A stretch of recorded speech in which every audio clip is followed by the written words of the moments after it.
Queridos, Fernando Fará novamente com vocês, aqui agora apresentando a terceira parte dessa aula, propriedades físicas dos compostos orgânicos, solubilidade, polaridade, ponto de ebulição. Não tem como, né, fazer uma prova de química sem cobrar esse assunto é extremamente importante. Solubilidade dos compostos orgânicos, começa por aí. Solubilidade, primeira coisa, nós temos que saber que semelhante dissolve semelhante. Na química é assim, e na vida também, semelhante vai dissolver semelhante. Não adianta você querer pegar gordura e tentar misturar na água, porque tem polaridades diferentes. A água é polar, tudo que é polar se dissolve na água, menos o urso polar, entendeu? O urso é polar, mas não dissolve, você entendeu? Grupos com alta polaridade. O que são grupos de alta polaridade? Compostos que têm o grupo OH, compostos que têm o grupo carboxila COH, NH2, NH, dá para ver? Compostos ou grupos que apresentam a capacidade de realizar ligações de hidrogênio. Garantem alta solubilidade em cadeias que não ultrapassam 3 átomos de carbono. 3 carbonos. Vem a dica do Fará. Dica do Fará. Se você entender essa dica, você vai ganhar um pirulito. Olha o pirulito, tá aqui, ó. Guarda isso, hein? Compostos que realizam ligações de hidrogênio, que têm até 3 carbonos, são sempre polares, portanto, são sempre solúveis em água. Beleza? Existem compostos com dezenas de carbonos que são altamente solúveis devido ao grande número de grupos intensamente polares. Então, se eu tiver uma cadeia grande com vários grupos polares, claro que isso vai interferir positivamente na solubilidade do composto em água, mesmo sendo um composto de cadeia grande. Máxima da química, quanto mais carbono, menos solúvel em água. Máxima da química, quanto mais carbono, mais apolar. E quanto mais apolar, menos solúvel em água. Portanto, se nós tivermos numa cadeia grande vários grupos polares, isso vai interferir positivamente no aumento da solubilidade desse composto em água. Ponto de fusão e ebulição. O que nós temos que levar em consideração? Primeiro, os fatores que interferem na elevação de temperaturas de fusão e ebulição dos compostos orgânicos depende, primeiro, da massa. Massa molar. Quanto maior a massa, maior o ponto de ebulição. Maior massa significa maior número de carbono, significa maior número de elétrons, significa, escuta que palavra linda, maior polarizabilidade. Isso faz com que a interação entre as moléculas seja maior e para separar isso o ponto de ebulição tem que ser maior. É só lembrar, você tem um Faustão, você tem um anão, você quer botar fogo nos dois, quem pega fogo mais fácil? No anão? Porque a massa é menor. Então maior massa, maior o ponto de ebulição. Intensidade das ligações intermoleculares. Se eu realizo a ligação de hidrogênio, eu sou mais forte do que quem realiza dipolo-dipolo. Se eu realizo dipolo-dipolo, eu sou mais forte do que quem realiza forças de Van der Waals, também chamada de força de London, ou também chamada de dipolo induzido, dipolo instantâneo. Então, se eu faço ligação de hidrogênio, é claro que na comparação com quem faz dipolo-dipolo, eu teria uma força, um ponto de ebulição maior, claro. Se eu tiver compostos de mesma massa ou de massas parecidas, ou se eu tiver compostos que realizam o mesmo tipo de ligação intermolecular, o terceiro critério será aumento da cadeia principal, que eu chamo cadeia principal de superfície de contato. Isto só vale para isômeros de cadeia. Se eu tenho dois compostos, que são compostos diferentes, que têm a mesma fórmula molecular, isômeros, em que a cadeia principal vai variar, eu posso afirmar categoricamente que quanto maior for a cadeia principal, maior vai ser a atração entre as moléculas, maior vai ser o ponto de ebulição do composto. Perfeito? A ligação intermolecular maior o ponto de ebulição, por isso que eu estou falando para você, que eu só uso a análise da ligação intermolecular se as massas molares dos compostos que eu estou analisando forem iguais ou forem próximas entre si. E à medida que um composto fica mais ramificado, a superfície de contato entre as moléculas vai diminuir, claro, mais ramificado, menor a cadeia principal, menor vai ser o ponto de ebulição.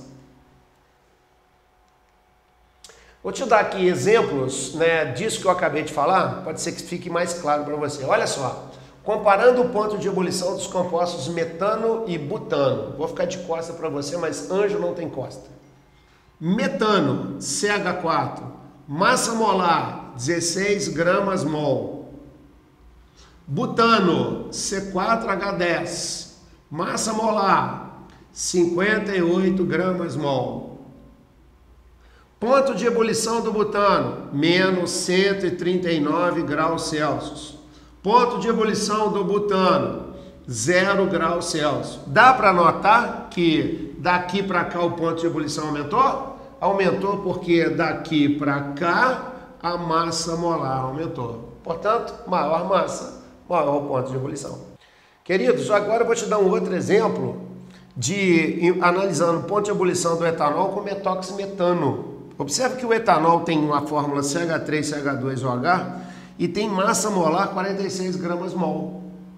E o metoximetano é um éter que também tem a massa molar 46 gramas mol. Espera aí, se os dois compostos são diferentes, que têm a mesma massa, significa que eles são isômeros.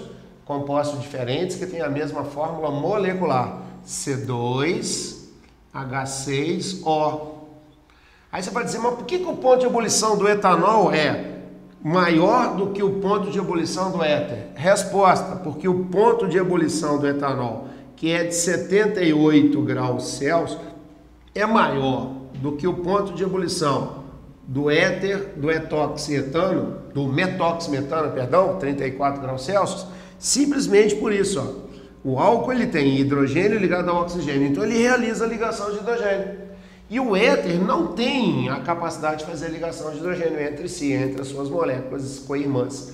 Assim sendo, a ligação de hidrogênio sendo mais forte, para eu romper essa ligação, ó, eu tenho que gastar mais energia. Então a temperatura se eleva, por isso justifica-se o maior ponto de ebulição. Um detalhe importante que você não pode esquecer, e isso eu peço para você anotar, com muito carinho. Éter com 2 carbonos e com 3 carbonos são realizadores de dipolo-dipolo, ou dipolo permanente e dipolo permanente. Agora, se o éter tiver 4 ou mais carbonos, começa a prevalecer a parte apolar do éter. Se começa a prevalecer a parte apolar do éter, significa que os éteres com 4 ou mais carbonos são realizadores de ligações por forças de Van der Waals, ou forças de Landau, ou dipolo induzido, dipolo instantâneo. Você pode escolher o nome que você quiser dar, porque é a mesma coisa. Beleza? Dando continuidade aos exemplos que a gente está mostrando para vocês, agora eu vou te mostrar a comparação entre o butano e o isobutano. Observa só, olha o gás butano. Eu falo gás porque é um hidrocarboneto que tem 4 carbonos. Até 4 carbonos são gasosos. Olha o isobutano. O isobutano. Veja, isobutano é o metilpropano. Observe que a massa molar desse composto é 58 gramas mol. 4 carbonos, 4 vezes 12, 48, com 10 hidrogênio, 58. A massa molar desse composto, o isobutano, também é 58 gramas mol. São compostos diferentes? Sim, que têm a mesma fórmula molecular. Ok, são isômeros. Isômeros de quê? Isômeros de cadeia. Observe a cadeia principal e observe a cadeia principal. Eu chamo cadeia principal de superfície de contato, é a mesma coisa. Se eu analisar o ponto de ebulição desse composto, eu chego a 0 graus Celsius. Se eu analisar o ponto de ebulição desse composto, eu chego a menos 12 graus Celsius. Por que será? Já que eles têm a mesma massa, já que eles realizam o mesmo tipo de ligação intermolecular, todos os hidrocarbonetos realizam força de Van der Waals, porque todos eles são apolares. Por que eles têm pontos de ebulição tão diferentes? Resposta, pela cadeia principal de um ser diferente da cadeia principal do outro. Conclusão, quanto maior for a cadeia principal do composto, maior vai ser a interação entre as moléculas e mais difícil vai ser a separação. Por esse motivo, nós usamos uma temperatura maior para separar um do outro. Beleza? Isto só pode acontecer se os compostos forem isômeros de cadeia. Este detalhe que eu estou falando para você, a gente só leva em consideração se os compostos forem isômeros de cadeia. O último exemplo, para poder tirar a sua dúvida, a comparação do ponto de ebulição entre o propanaldeído, tudo que termina em aldeído, propanaldeído, etanaldeído, tchaldeído, revisionaldeído, nataldeído, carnavaldeído, terminou em aldeído. E aqui você tem a propanona, terminou em ona, cetona. Madonna não é uma cetona, é outra coisa. Propanal, a massa molar do propanal, olha lá, ó, 1, 2, 3 carbonos, 3 vezes 12, 36. Com 6 hidrogênios, 42.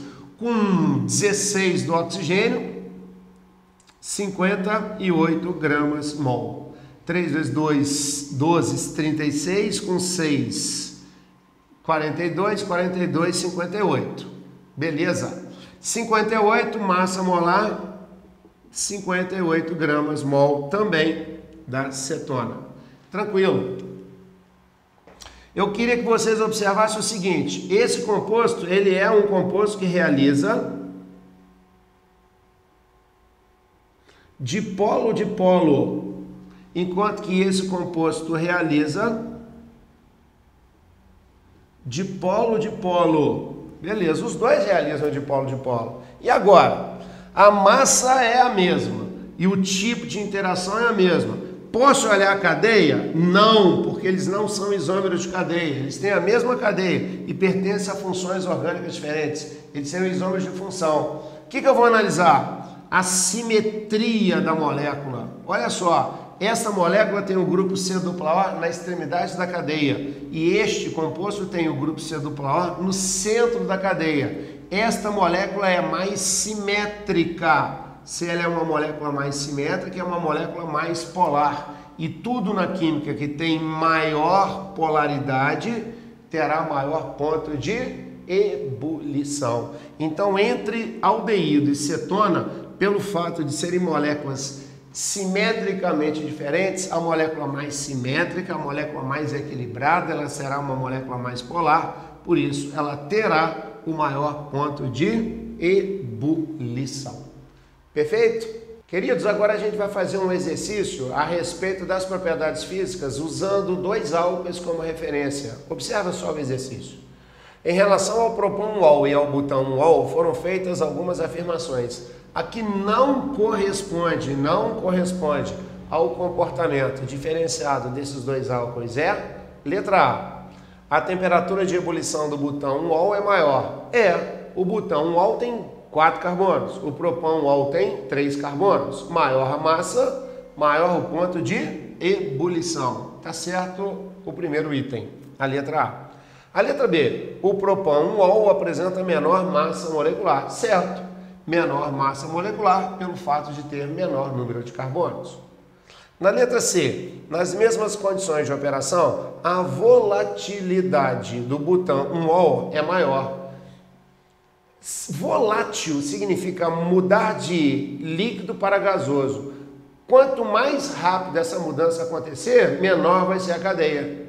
Então eu sei que a letra C está errada, porque entre propanol, 3 carbonos, e butanol, 4 carbonos, o de menor massa, ele é mais volátil, ele evapora mais rapidamente.